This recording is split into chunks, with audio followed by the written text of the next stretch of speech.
Eureka! The story so far. If you divide the force you get out of a machine by the force you put into it, you will discover the mechanical advantage of that machine. But since every machine involves contact between moving surfaces, its mechanical advantage will always be reduced to some extent by the force of friction. There's a lot of friction involved with the inclined plane, but hardly any with the lever. And now, the screw and the wheel. How many different types of simple machine do you think there are? 2. There are only 2 basic machines, the inclined plane and the lever. These are the mother and father of every machine in the world. All the others are merely variations on the same theme. For example, there's a beautiful machine. No, not your car. The road. Yes, the road. A winding mountain road is a machine, too. Well, suppose the road didn't wind. Suppose it went straight up the side of the mountain. This is a much shorter way to the top, isn't it? And yet, it won't do you much good, because the engine of even your magnificent automobile hasn't enough force to lift your car straight up. But suppose we make the road long enough and the slope gentle enough for you to drive up the mountain with ease. What have we done now? Yes, we've made the road into an inclined plane, a simple machine.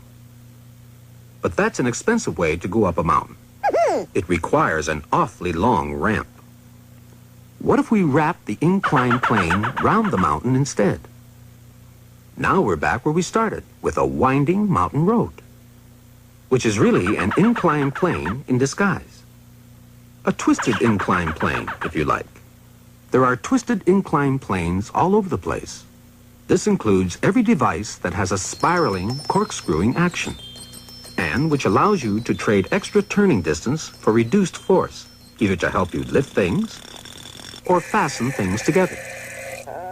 Here is the commonest example of all, the screw, which is, in fact, the very name which physicists give to every type of twisted inclined plane, the screw. So that's one of the descendants of the inclined plane. Hang on a minute. Can you give me an example of a simple machine that is descended from the lever? Well, you're holding one in your hand right now. Yet another machine that doesn't look like a machine. I know. But have you ever tried to open a door without a doorknob? You haven't got enough leverage, have you? That's where the doorknob comes in. It's a direct descendant of the lever, like this, or this, or this. They're all children of the lever. How come? Well, a long time ago, some very wise men were looking at a lever one day, when they suddenly thought how nice it would be if the extra force the lever gives you to move something from here to here, say 4 times the force, because one lever arm is 4 times the length of the other. They wondered if this extra force could be extended through 360 degrees. In other words, they wondered if they could make a circular lever, a lever that would go all the way round. And while they were at it, they made up a new name, an axle.